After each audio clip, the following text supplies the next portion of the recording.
Do you think I was naive? Because that's what everyone says. But no one lived through what I did. No one knows how easy it is to mistake hope for love until it happens to them. My name is Anna. I'm 32, and I've always been the steady one.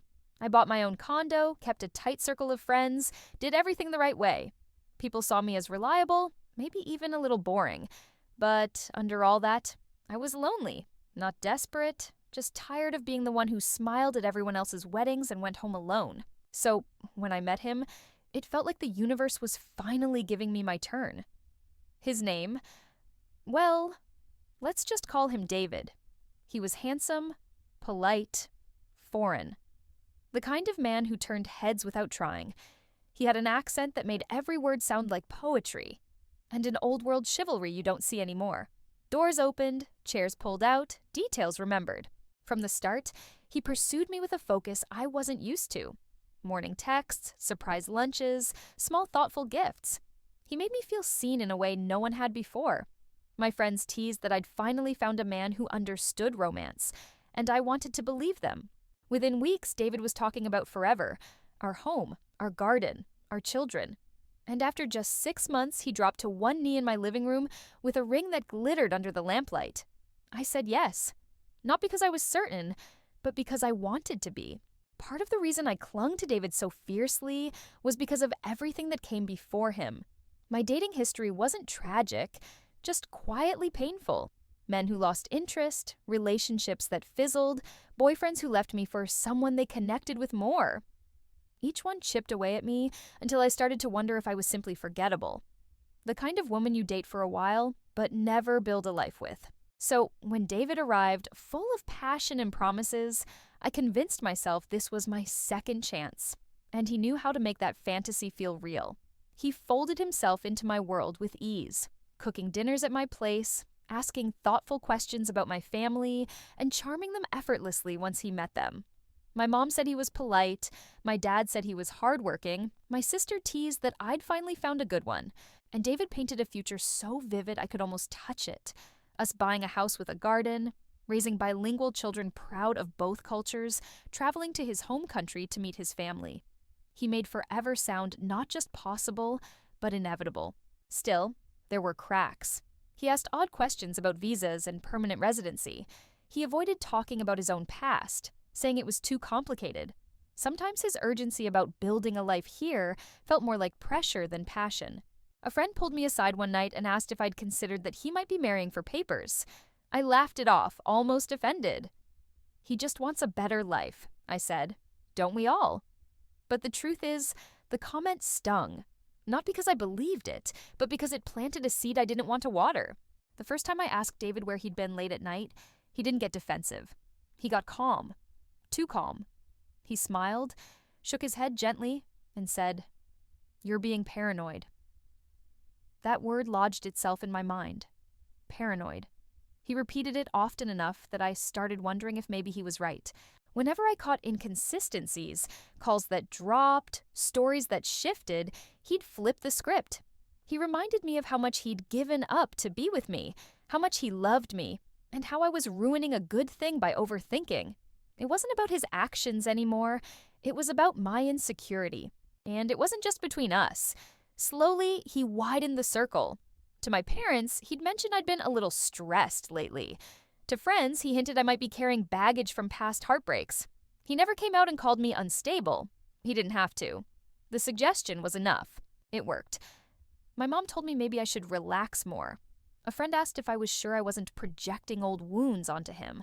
Their words stung more than his, because they came from people who were supposed to be in my corner. I felt trapped. If I questioned him, I was the jealous wife. If I stayed silent, the doubts ate me alive. Either way, I lost. So I doubled down. I cooked more, smiled more, tried harder to prove I could be the loving, trusting wife he wanted. When he brushed off my worries, I swallowed them whole. I told myself love meant faith, and faith meant silence. But deep down, I could feel the ground shifting under me, and I was terrified of where it would lead. Looking back, the wedding should have told me everything. David pushed to rush it, saying life was too short, that he couldn't wait to call me his wife. At the time, I convinced myself it was passion, proof of how much he wanted me, but now I can see the panic in his urgency. He wasn't racing toward love, he was racing a clock. And then came the paperwork. He spent hours at the kitchen table combing through forms, obsessing over details. When I teased him about being meticulous, he smiled and said, "I just don't want to mess anything up for us." I thought us meant our marriage. Now I know us meant his visa. The day the approval letter arrived, he kissed me on the cheek and said, "Now nothing can keep us apart." I cried, believing him. But that was the exact moment I lost him. Almost overnight, he changed. The warmth that once made me feel chosen cooled into distance. He stopped reaching for my hand. Conversations grew shallow. Kisses turned mechanical. Nights that used to end with us curled on the couch ended with me staring at the front door, waiting for it to open. And then he started disappearing. Whole weekends gone with vague excuses. Work, friends, don't worry so much. Calls unanswered, texts ignored. When I pressed, he sighed and told me I was smothering him, that real trust meant giving space. Until one morning, the space was permanent. His side of the closet was empty, his toothbrush gone. Even the framed photo from our wedding had vanished from his nightstand. I dialed his number with shaking hands, only to hear the robotic voice. "The number you are trying to reach has been disconnected." In that instant, I understood. He hadn't just left, he'd erased himself. When I reached out to people who knew him, most gave me vague answers. Some mumbled they hadn't seen him. Others hung up quickly, like they'd been warned not to say too much. It felt rehearsed, like the whole world was in on a secret I wasn't allowed to know. Then a friend of a friend finally broke the silence. Her voice was careful, almost apologetic. She said she thought I should hear it before I stumbled across it myself. David hadn't just left me. He was already living with someone else. Not dating, not hiding, living together, building the exact life he'd once promised me, only this time, with another woman. I wanted to deny it, but the proof was everywhere. Photos began surfacing online. Him at dinner parties, smiling, him holding hands at events, looking like the man I thought I married. Only now he was giving all that warmth, all that charm to her. The air left my lungs as I scrolled through those pictures. While I had been pacing our apartment in tears, he had been unpacking boxes in a new home. While I prayed for a phone call, he was wrapping his arm around someone else's waist. That was the moment I understood. I hadn't been betrayed halfway through. I had never been chosen at all. I wasn't his partner. I wasn't his forever. I was a transaction, a bridge. Once he crossed it, he didn't look back. The realization hollowed me out. My body moved through the days. Eat, sleep, work. But my mind spun in circles, replaying every "I love you," every promise. Each one now sounded like rehearsal, not devotion. And the cruelest truth of all? Betrayal isn't just about being replaced. It's about realizing you were never the destination. You were only the path. After he vanished, the silence wasn't empty. It was filled with bills. Credit cards, medical notices, debts with both our names on them. To the law, we were still married. To him, I was nothing more than a ghost he'd already erased. At first, I clung to the hope he might come back.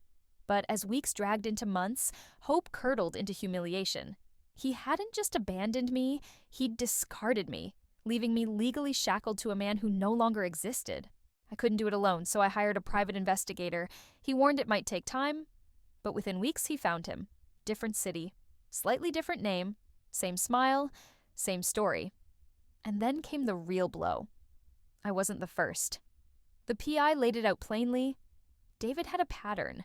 Marriages that lasted just long enough for residency paperwork to clear. Promises of forever.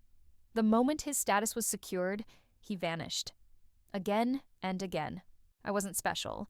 I wasn't chosen. I was one of many. The documents he handed me gave me what I needed to finally file for divorce. There was no dramatic confrontation, no chance to demand answers face to face. The papers were delivered quietly, impersonally. Just another envelope in his hand. I never saw him again, never got an apology, never heard a reason. And maybe that was the cruelest part. Closure, even painful closure, gives you something to hold on to. What I got was silence. Today, the divorce is finalized. On paper, the chapter is closed. But silence lingers longer than signatures, and silence doesn't give you peace. It just leaves you with questions that will never be answered. The divorce papers gave me legal freedom, but they didn't give me peace. If anything, the silence afterward pressed down heavier than before, because when someone vanishes without a word, you're left to finish the story yourself, and no ending you write feels satisfying. I realized somewhere along the way that I hadn't just lost a husband. I'd lost something deeper. I'd lost trust in myself. It's easy for outsiders to say, "You should have seen it coming," or "The red flags were there." Maybe they were. But when you've been starved of love, the first hand that offers it feels like salvation. And once you cling to it, you can't imagine letting go, even when it burns you. Now, every time someone says forever, I don't hear romance anymore. I hear paperwork. Every kiss feels like a contract waiting to be broken. Every smile makes me wonder what it's hiding. That's the scar he left behind. Not just the betrayal, but the constant second-guessing that follows. People like to measure betrayal in years wasted or money lost. But the real cost is subtler. It's waking up every morning wondering if your instincts are broken. It's questioning whether you can ever trust your own heart again. For months, I replayed our story, searching for a moment where love had been real. But every memory twisted under the weight of truth. The urgency of the wedding, the obsession with paperwork, the sudden distance. It wasn't love collapsing. It was a performance ending. I used to believe I was his forever. But I wasn't. I was his bridge. And once he crossed it, he never looked back. He didn't just steal my time, my money, or my future. He stole something far harder to rebuild. He stole my trust. And trust is the one thing I don't know if I'll ever get back. That's the part no one prepares you for. Healing isn't about moving on from the person. It's about relearning how to believe yourself again. Because when someone convinces you their lies are more real than your instincts, the deepest betrayal isn't what they did to you. It's what they made you do to yourself. Doubt your own truth. So, yes, maybe I was naive. Maybe I wanted too badly to believe in love. But I've learned something I'll carry forever. Love without trust isn't love at all. It's just a transaction waiting to expire. And next time, if there is a next time, I won't be the bridge someone walks across. I'll be the destination.